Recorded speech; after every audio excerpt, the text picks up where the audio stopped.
Hey, what's up everyone? Welcome back to another video. My name is Raine and today I'm doing my April wrap up.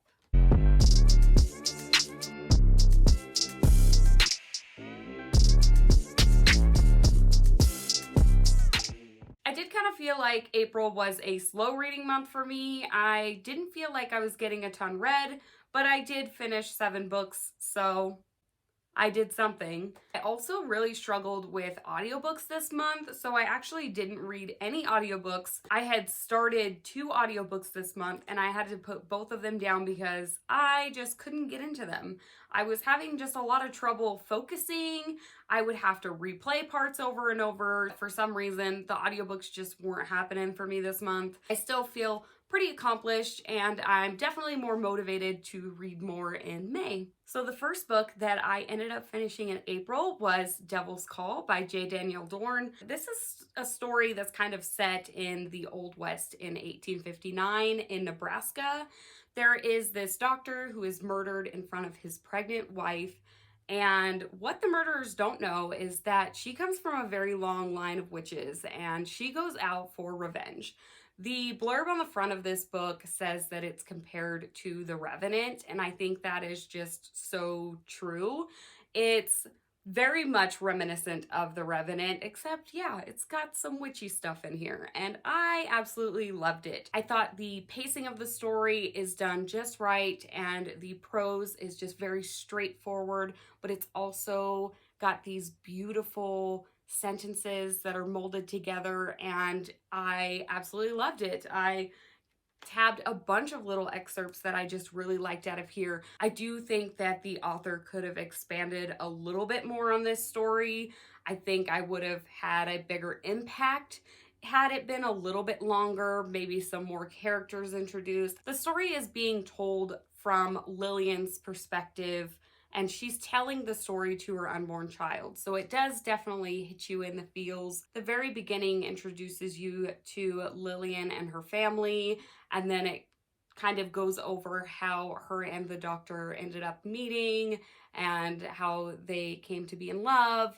And it's just very beautifully told.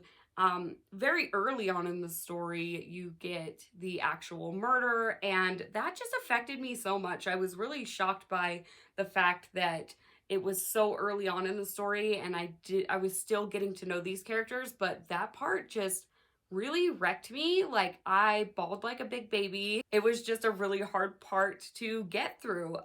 There's also another scene later on. I do have to tell you, there is a content warning for animal abuse. That's a really tough read. That did get me pretty emotional there too.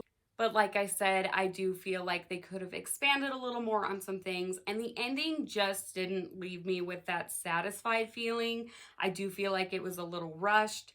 It wasn't the big bang that I was hoping for, so I did have to knock it down a star. It would have probably been a 5-star read had it not been for the ending. So for that reason, I do have to give it 4 stars, but I do highly recommend it. I thought that it was just so interesting, and even if you're not into like Old West stories, I really think that you should try this out if you're at all interested in just like books with witches or revenge stories. This is a really good time. The next book I finished in April was My Dark Vanessa by Kate Elizabeth Russell. Now, this story depicts a very intense and explicit sexual relationship between a 45-year-old man and his 15-year-old English student. So we are following Vanessa's perspective throughout this novel. We start off in 2017, where all of these accusations are coming out about this English teacher that she had. And we are flashing back to 2007 when she was a student and they had this relationship. It's very hard to read. You see Vanessa kind of go through the motions of denial. She just does not believe that she was abused, and it's really hard to read because you are also watching this man, this grown man, groom this young girl, and it is so tough and it's just disgusting. But I do think that it's so important. It's such a fascinating read, and it has a lot to say about abuse and how it can follow you through your entire life. The writing here is just impeccable, and I have heard some things. I know that I read somewhere that this book was decades in the making, and that truly shows. This book is written so well. But I do think that it's a tad bit long. We are following Vanessa from the time that this relationship starts all the way until like she's in college. And there's just a lot that happens, a lot of friend relationships and other relationships, which I understand the importance of them. There's just a small chunk where things just kind of slow down, and I do think that the book loses its fire a little bit. I still very much enjoyed it. It's very profound and powerful. I found it so compelling, and I gave it 4 stars. So I highly recommend it if you are interested in trying this one out and you think that you can handle the content. The next book I ended up finishing in April was Penpal by Dathan Auerbach. I don't know how to pronounce that at all, so if I totally fuck it up, like, I'm sorry. This is essentially a horror novel that is based off of a ton of creepypastas, and if you don't know what creepypastas are, they're basically scary stories that are shared around the internet, and they're mostly found on Reddit.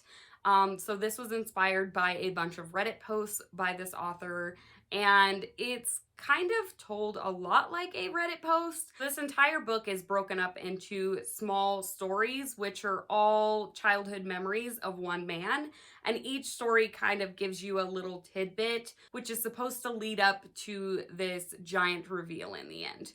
So it was okay. I do think that this story reads a lot like a Reddit post, and I'm not sure if it's a direct copy or not. I didn't go onto the internet to like read the originals because I've already read the book and I feel like it's pretty much the same exact thing.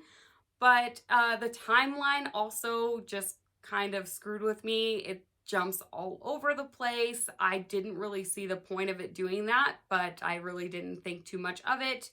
The very first story I think was probably the creepiest and involves the woods and stuff. I did very much enjoy that one, and I did like the next story, I believe, about balloons that happened, and then slowly the stories just kind of got less and less interesting to me. They kind of started to drag. There was some filler in there that I didn't really think was necessary. Altogether, it just really wasn't all that creepy. So I didn't really get the appeal for this one because this is a book that has pretty much been on my TBR for a really long time. And I'm just not sure why people love it so much, to be honest. To me, it just read like one long Reddit post, and I just couldn't get into it. The ending just wasn't all that great either, so I ended up giving it 2.5 stars. The next book I ended up finishing was Quiet Girl in a Noisy World by Debbie Tung.